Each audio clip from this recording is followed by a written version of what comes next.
I am quite interested in the possibilities of developing and managing vegetable gardens without digging the soil or to significantly reduce the disturbance of the soil.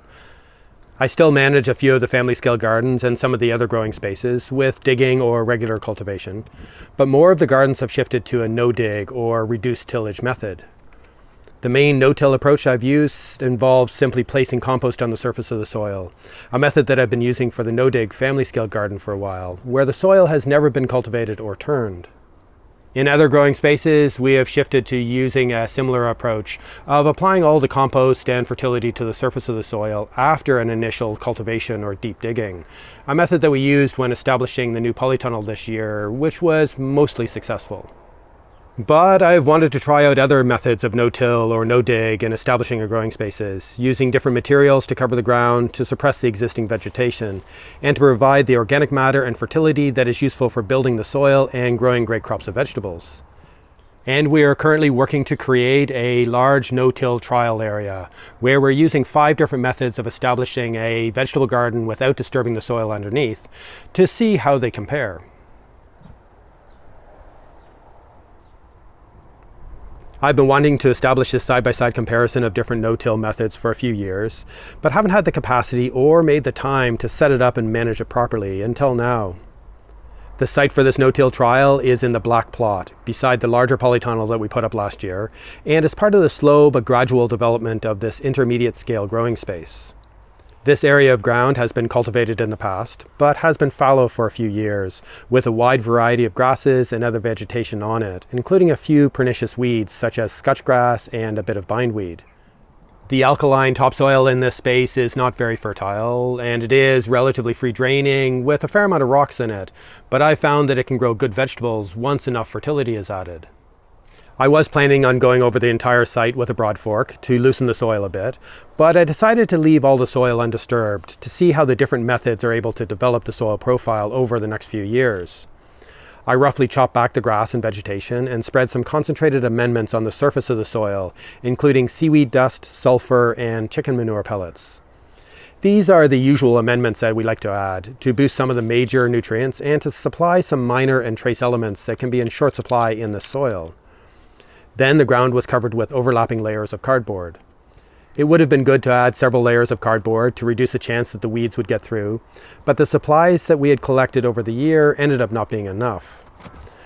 The 20-meter long site was then divided into 5, with each of the 4-meter long sections to be further developed using a different approach or mix of materials. And we set out the sites so that there could be 4 long beds within the roughly 5-meter width of the space, so that each of the 20-meter long beds covered all 5 variations of no-till. In the first section, I decided to use a method of establishing a growing space by simply adding more topsoil on top of a layer of cardboard or newspapers placed over the existing vegetation. This can be a useful way to start a garden if you have access to good quality topsoil from somewhere else, and is similar to what happens when you build a raised bed, as it can suppress the existing vegetation, provide a much deeper layer of soil for the plants to grow in, and we can even start growing right away. I figured the best soil to use in my context would be the topsoil from underneath the composting area, as we've had good results using this topsoil by itself in the potato grow bag trial this past year. This soil has been gradually amended and improved over the years, with lots of nutrients and organic matter leaching down through the compost above, or brought down by the worms and other soil biology.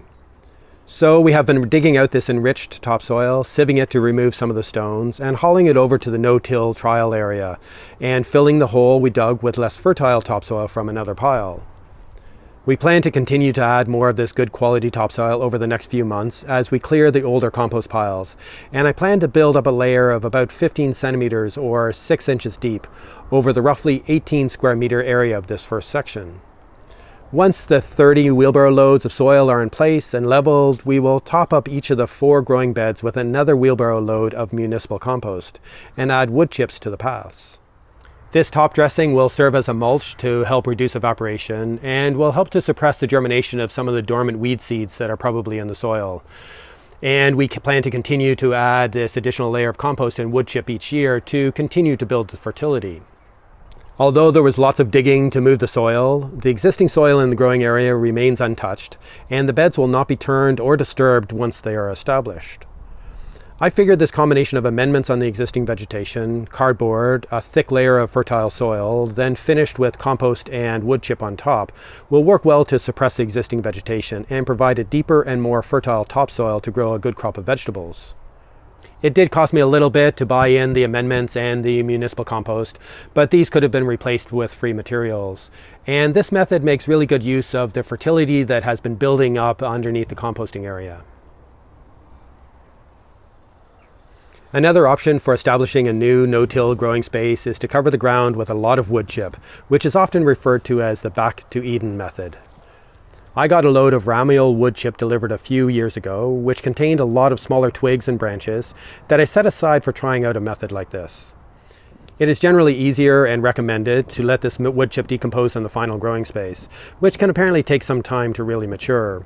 But this stuff is already really well decomposed in a separate pile, waiting for me to get around to doing this trial.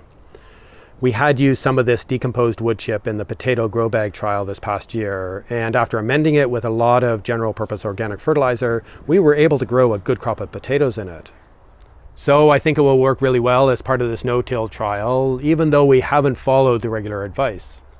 I decided to first add a layer of high-quality compost on top of the cardboard and amendments to add some additional fertility, as well as bringing in a more diverse range of soil biology. And then we placed about 20 wheelbarrow loads of this decomposed wood chip on top of the compost, providing a layer more than 10 centimeters or 4 inches deep. I decided to mix in some general purpose fertilizer into the decomposed wood chip to provide some of the nutrients that may be missing, and to enable the material itself to serve as a more effective growing medium for the plants. I plan to cover this whole section with a layer of fresh wood chip later in the winter to help reduce evaporation, and to continue to add a new layer of this high carbon organic matter each season to continue the process of decomposition. And I expect the plants will do quite well in this first season with this modification of the return to Eden method, with a thick layer of decomposed wood chip, additional fertility underneath, and the undisturbed soil below. Apart from the fertility amendments, I was able to get all the rest of the materials for free, but it would have been a lot less work and possibly a better trial if I was able to use fresh wood chips to start with. Another method that I come across quite often is generally referred to as the Ruth Stout method, which involves covering the soil with a thick layer of hay. Hay is widely available around here as an animal feed, and good quality hay contains a lot of protein, and protein contains nitrogen, which is what we're interested in when growing vegetables, especially when it's balanced out with all of the carbon and other nutrients that was contained in the dried hay.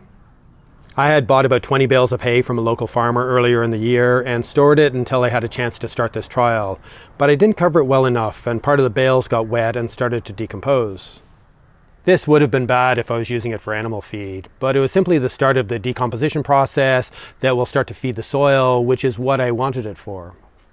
As with the other wood chip section of this no-till trial, we added a thin layer of high-quality compost on top of the cardboard and amendments, mainly to inoculate this hay and soil below with a more diverse biology. The bales of hay easily separated out into sections or flakes, and we simply set these flakes side by side to cover the area, overlapping the decomposed sections a bit. One layer of these flakes may have been sufficient, but I had enough bales to cover the section with 2 layers, and I figured that overlapping the gaps between the flakes would help to suppress any weeds that did get through. We used about 16 bales of hay to cover the section at a cost of €4 per bale, though with a bit of searching I probably could have got some spoiled hay for free.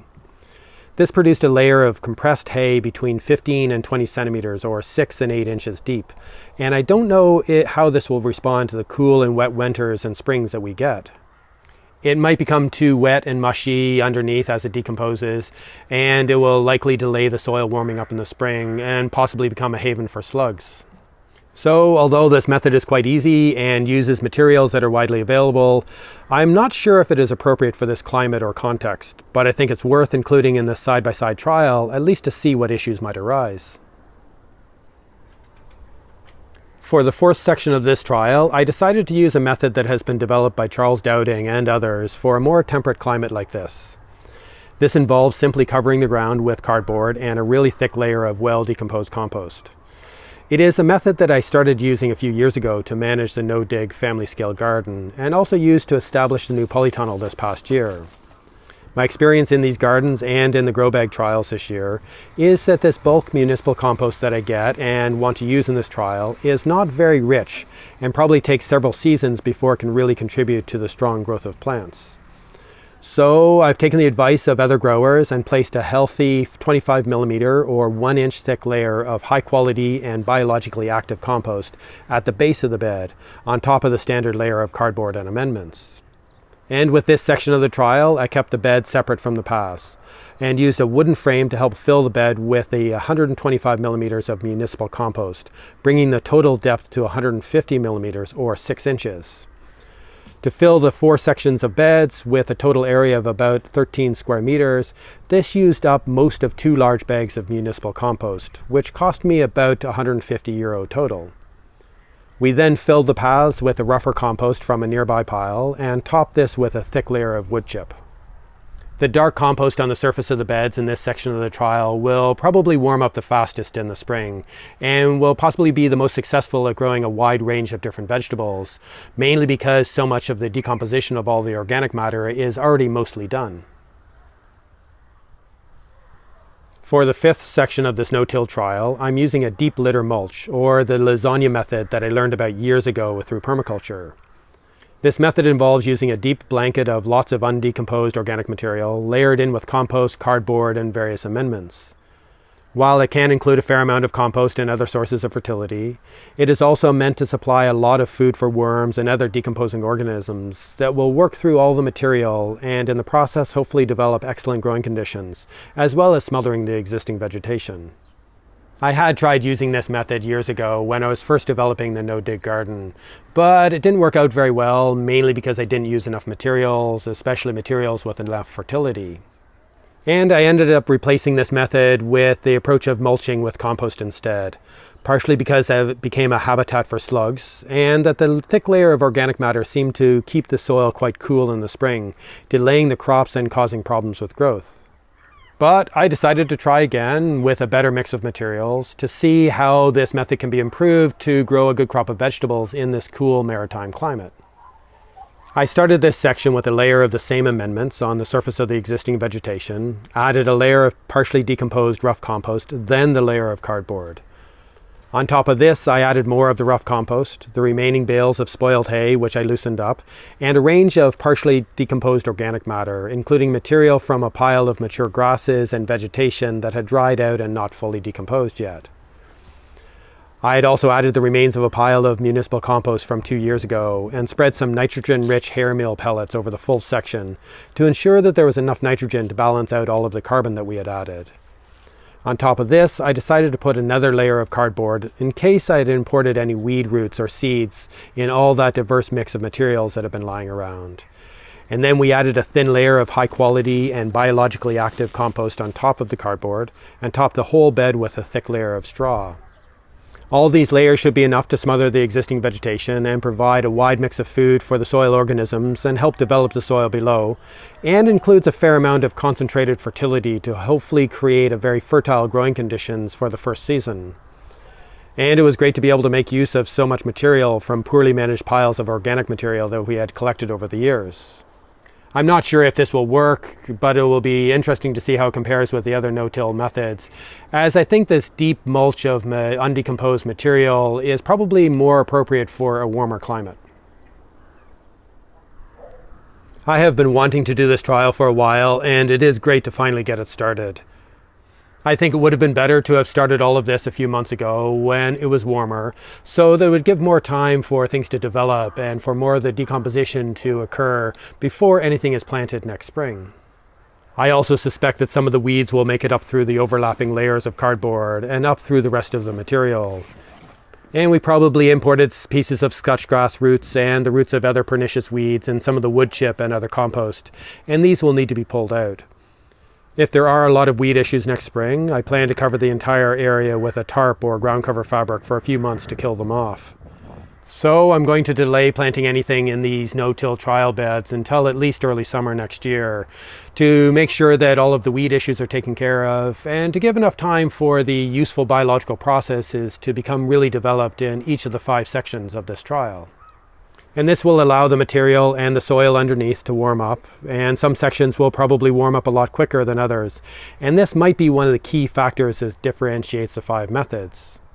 The first real test will be to see how the plants grow in each of these sections next summer and into the autumn, and then to see how everything develops over the next few years.